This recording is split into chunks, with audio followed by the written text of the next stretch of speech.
Hello guys, welcome to my channel. I hope you all are well at your home. So today's topic is advertisement process. क्या रहते हैं हमारी advertisement process, various steps क्या होते हैं advertisement के, तो आज हम ये सब चीज़ पढ़ेंगे. तो सबसे पहले है एडवर्टीज़मेंट प्रोसेस का मीनिंग. तो प्रोसेस का मतलब क्या होता है, ये एक कुछ सीरीज़ ऑफ स्टेप्स होते हैं जो एक एडवर्टाइज़र लेता है जब उसे एडवर्टीज़मेंट करवानी है. जब एक एडवर्टाइज़र को अपने कस्टमर्स के साथ कुछ चीज़ शेयर करनी है अपने प्रोडक्ट के बारे में, तो वो कुछ स्टेप्स लेता है और इन स्टेप्स को ही कहते हैं एडवर्टीज़मेंट प्रोसेस. तो ये हमारा रहता है ऑब्जेक्टिव से उसकी इवैल्यूएशन तक. तो अभी हम पढ़ेंगे वेरियस स्टेप्स. अब आपके पास फिलिप कोटलर ने हमारे पास कुछ 5 एम्स दिए. अब 5 एम्स तो उन्होंने बताया कि ये जो 5 एम है इनको मिला के ही हमारी एडवर्टीज़मेंट की प्रोसेस बनती है. अब ये 5 एम्स क्या हैं? Mission, money, message, media, measurement. Mission का मतलब क्या होता है कि मेरा मिशन क्या है, मेरा ऑब्जेक्टिव क्या है. मनी का मतलब है कि एडवर्टीज़मेंट करवाने में मेरा कितना खर्चा आएगा. मैसेज का मतलब है कि मुझे अपने कस्टमर्स के साथ क्या मैसेज शेयर करना है, क्या बताना है, प्रोडक्ट के बारे में क्या डिस्क्लोज़ करना है. मीडिया का मतलब है कि मैं अपनी बात शेयर कैसे करूँगी. मैं टीवी के थ्रू शेयर करूँगी, मैं सोशल मीडिया पे ऐड दूँगी, मैं न्यूज़पेपर में ऐड दूँगी. और लास्ट रहता है आपके पास मेजरमेंट, मतलब कि जब मैं एडवर्टीज़मेंट को मेजर करती हूँ, क्या मेरा एडवर्टीज़मेंट से कुछ फ़र्क पड़ा, लोग जागरूक हुए, लोगों को मेरे प्रोडक्ट के बारे में नॉलेज हुई. तो ये आपके पास कुछ 5 एम हैं जो हमारी एडवर्टीज़मेंट प्रोसेस में रहते हैं. तो ये हमारी फुल फ्लेज एडवर्टीज़मेंट के प्रोसेस है. ये कुछ स्टेप्स हैं एडवर्टीज़मेंट प्रोसेस के. अब हम वन बाय वन करके ये एडवर्टीज़मेंट के प्रोसेस के वेरियस स्टेप्स को स्टडी करेंगे. तो इसमें सबसे पहले स्टेप है आपके पास स्टडी ऑफ टारगेट कस्टमर्स. हम तो स्टडी करते हैं कि मेरी जो टारगेट कस्टमर्स है जिनके लिए मैंने प्रोडक्ट बनाया है उनकी स्टडी करना कि उनका टेस्ट कैसा है, उनकी एज क्या है, उनकी जेंडर क्या है, उनका एजुकेशन लेवल क्या है. तो उनकी स्टडी करना. अगर मान लो मेरा प्रोडक्ट है बच्चों से रिलेटेड और मैं अपनी स्टडी कर रही हूँ, मतलब या मैं अपनी एडवर्टीज़मेंट दे रही हूँ यंग जनरेशन को, तो उसका कोई फ़ायदा नहीं रहेगा क्योंकि हमारे जो किड्स प्रोडक्ट हैं वो बच्चे ही प्रेफर करते हैं देखना, बच्चे ही प्रेफर करते हैं लेना. तो उसे ओल्ड एज या फिर हमारी यंग जनरेशन क्यों परचेज़ करेगी, है ना. तो सबसे पहले मुझे देखना कि मेरा टारगेट कस्टमर कैसा है. क्या उनके इतनी इनकम लेवल है वो मेरा प्रोडक्ट परचेज़ कर सके, या उनकी इतनी नॉलेज है कि वो उस चीज़ को पढ़ सके. मान लो मेरे जो जिनके लिए मैंने प्रोडक्ट बनाया है और वो अनपढ़ हैं, ठीक है, अनएजुकेटेड हैं, वो पढ़ नहीं सकते और मैंने एडवर्टीज़मेंट दे दी न्यूज़पेपर में. क्या उसका कोई फ़ायदा रहेगा? वो सिर्फ देख तो पाएंगे, उसकी फ़ोटो तो देख पाएंगे प्रोडक्ट की, पर उसकी डिटेल्स नहीं पढ़ पाएंगे क्योंकि वो अनएजुकेटेड हैं. तो क्या रहेगा, सबसे पहले मुझे देखना कि टारगेट कस्टमर कैसी है, उनके एज, इनकम लेवल, एटीट्यूड, उनका एजुकेशन लेवल, तो सब चीज़ें स्टडी करना. नेक्स्ट आपके पास आता है मार्केटिंग एनवायरनमेंट.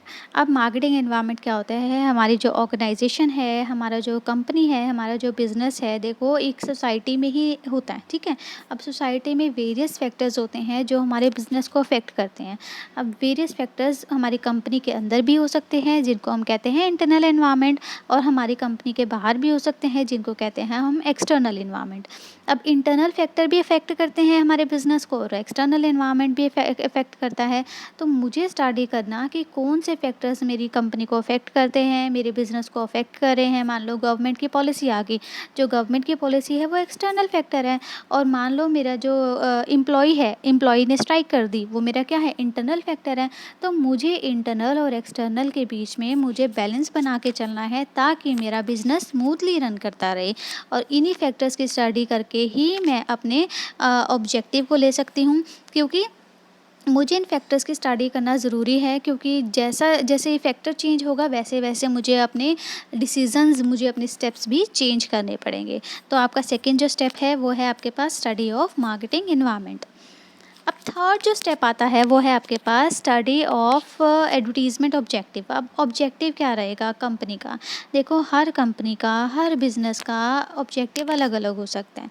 दो ब्रॉड ऑब्जेक्टिव में इसको क्लासीफाई किया गया है कि दो ब्रॉड ऑब्जेक्टिव हो सकते हैं.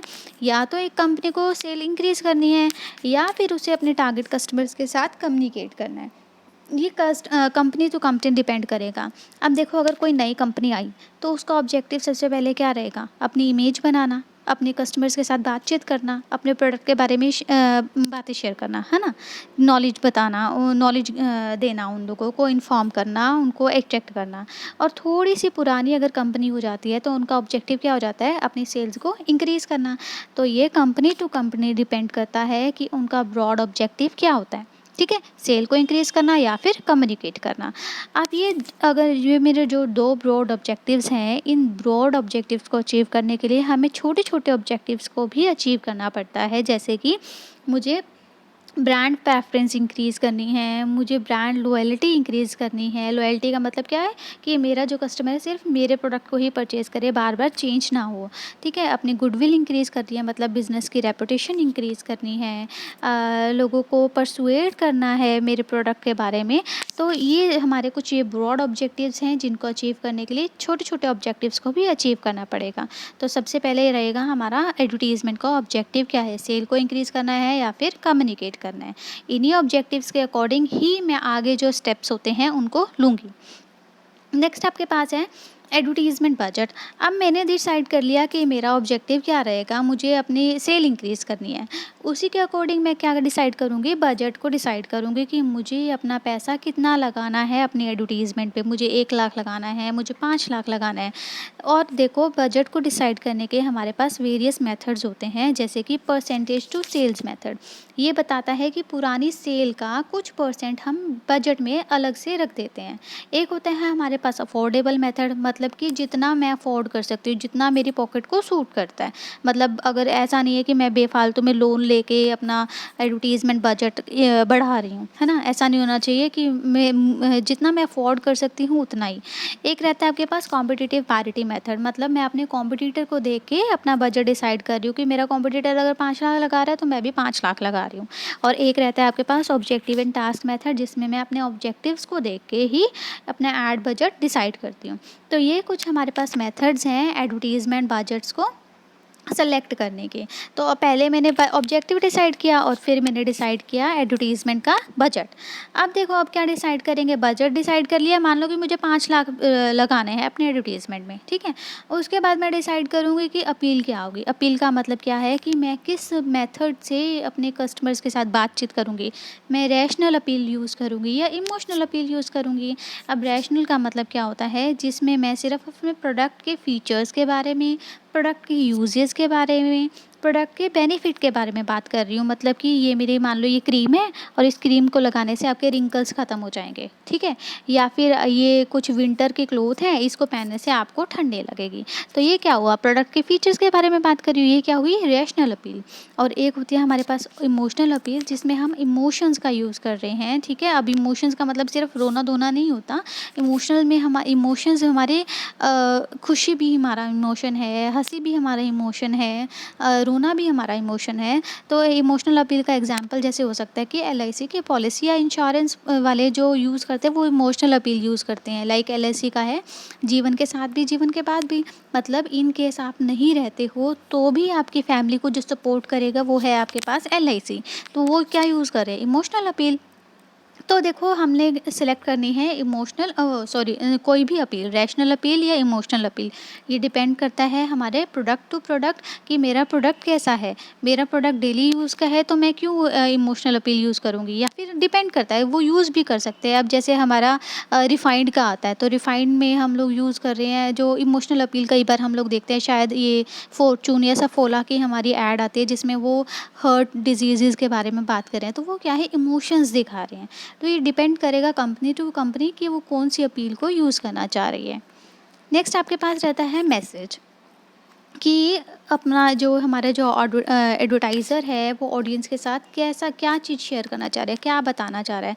तो एडवर्टाइज़र में मैसेज में क्या रहता है कि हमारा मैसेज का कंटेंट, हमारे प्रोडक्ट के बारे में डिटेल्स, वो कैसा होना चाहिए? ब्रीफ होना चाहिए, बहुत ज़्यादा बड़ा ना हो, लेंदी ना हो। अटेंशन गेटिंग, मतलब कि लोगों को ऐसा होना चाहिए कि जो रुक के, अगर मान लो कोई जा रहा है तो भी वो रुक के वो एडवर्टाइजमेंट को देखे। चाहे वो बोर्ड हो, मान लो होर्डिंग पे रुक के देख रहा है या टीवी पे देख रहा है, ठीक है? और ईज़ी टू अंडरस्टैंड होना चाहिए। ऐसा नहीं है कि एक जने को समझ आए और दूसरे जने को समझ ना आए, तो सभी के लिए वो समझना ईज़ी होना चाहिए। ऐसा होना चाहिए हमारा ऐड का मैसेज। व्हाट टू से मतलब कि मैसेज का कंटेंट, हाउ टू से मतलब मैसेज की presentation, and who should say it का मतलब है मैसेज का सोर्स। अब मैसेज का कंटेंट, मान लो कि मैं अभी आप लोगों के साथ क्या शेयर कर रही हूँ, एडवर्टीजमेंट की प्रोसेस, तो ये क्या है मैसेज का कंटेंट। हाउ टू से में क्या है, अब मैं कैसे प्रेजेंट कर रही हूँ अपने यूट्यूब चैनल के थ्रू और स्लाइड्स के थ्रू, तो ये क्या हुई मैसेज की प्रेजेंटेशन। और हु शुड से इट में रहता है मैसेज का सोर्स, कौन कौन शेयर कर रहा है एडवर्टीजमेंट की प्रोसेस आपके साथ, मैं, ठीक है, तो मैं हुई उसका सोर्स। तो ये आपके पास हुआ मैसेज एडवर्टीजमेंट का, कि हमारी ये 3 चीज़ें इसमें इंक्लूडेड होनी चाहिए, व्हाट टू से, हाउ टू से and who should say it.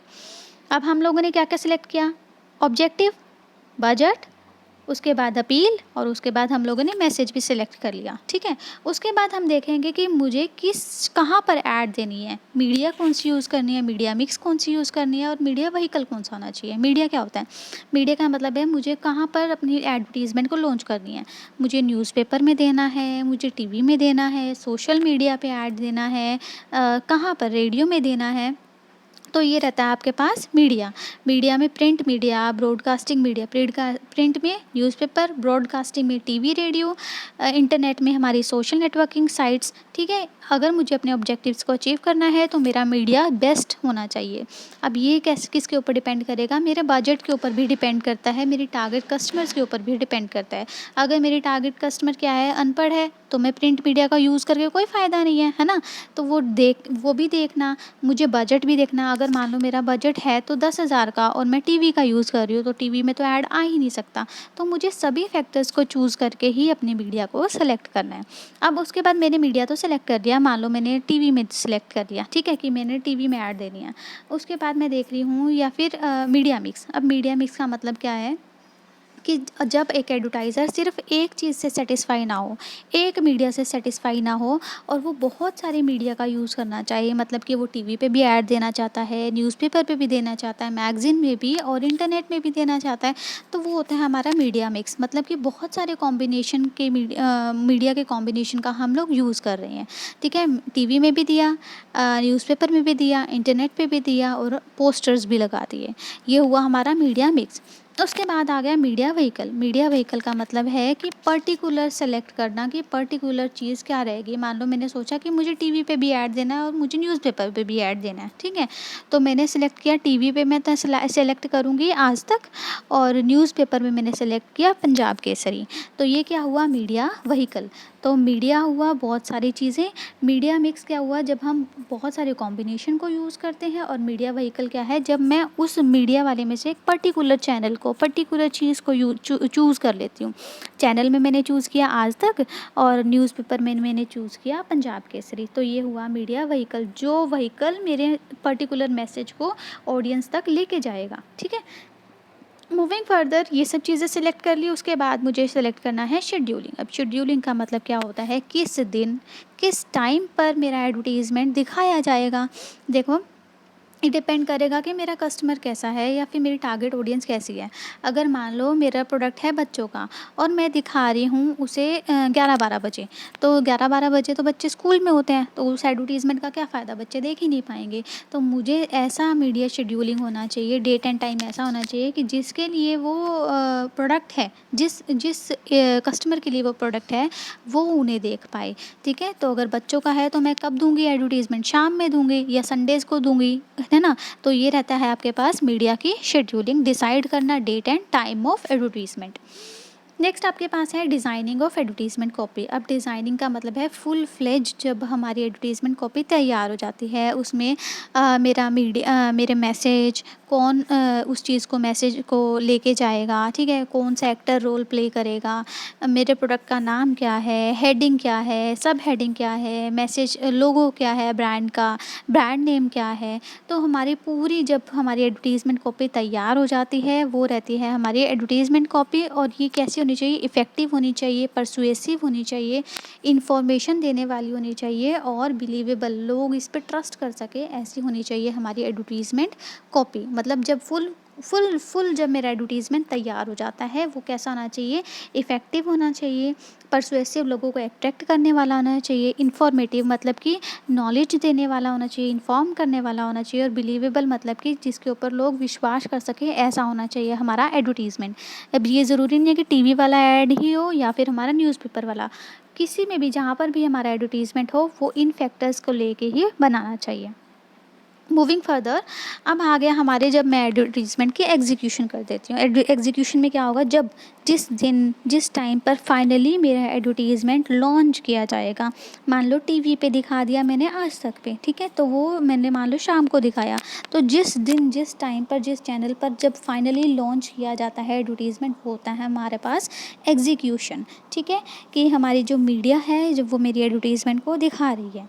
अब एग्जीक्यूट कर दिया, उसके बाद जो लास्ट स्टेप आता है उसके है हमारे पास इवैल्यूएशन। इवैल्यूएशन का मतलब क्या है कि मैं चेक कर रही हूँ मेरी एडवर्टीज़मेंट इफ़ेक्टिवनेस है या नहीं है, मेरी एडवर्टीज़मेंट का असर हुआ है लोगों के ऊपर, लोग देखना पसंद कर रहे हैं या नहीं कर रहे हैं, तो ये चीज़ चेक करना बहुत ज़रूरी है। अगर मान लो कोई असर नहीं हुआ तो हमारे एडवर्टीज़मेंट तो फ्लॉप गई, मेरा पैसा, मेरा टाइम, मेरा सब कुछ वेस्ट गया। तो इस चीज़ को चेक करना भी ज़रूरी है, ताकि मैं देख सकूं कि अगर मेरी पुरानी एडवर्टीज़मेंट में कोई कमियां रह गई हैं, लोग इन ज़्यादा अट्रैक्ट नहीं हुए, तो उस चीज़ को मैं ठीक करके दोबारा से एडवर्टीज़मेंट देख सकूं।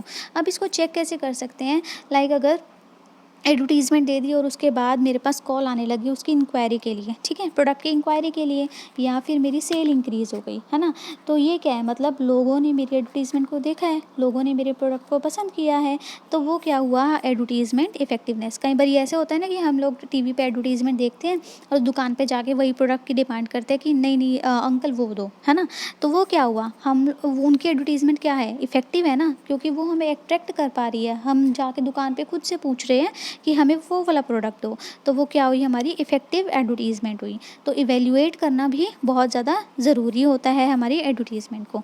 तो ये आपके पास कुछ स्टेप्स थे एडवर्टीज़मेंट के, तो हम फटाफट से इसको रिवाइज़ करेंगे। जैसे सबसे पहले था हमारा टारगेट कस्टमर, कि मेरे टारगेट कस्टमर कैसे हैं, उनको जानना, उनकी एज, उनके जेंडर, उनकी इनकम लेवल स्टडी करना। उसके बाद इन्वायरमेंट में इंटरनल और एक्सटर्नल इन्वायरमेंट। उसके बाद है हमारे पास ऑब्जेक्टिव क्या हो सकते हैं, सेल को इंक्रीज़ करना या फिर कम्युनिकेट करना।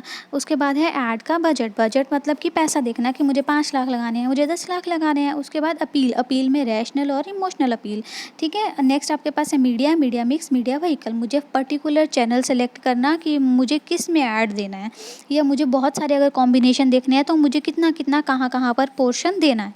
उसके बाद टाइमिंग सेलेक्ट करना। उसके बाद फाइनली एडवर्टीज़मेंट कॉपी को प्रिपेयर करना जिसमें सब कुछ होगा एडवर्टीज़मेंट से रिलेटेड।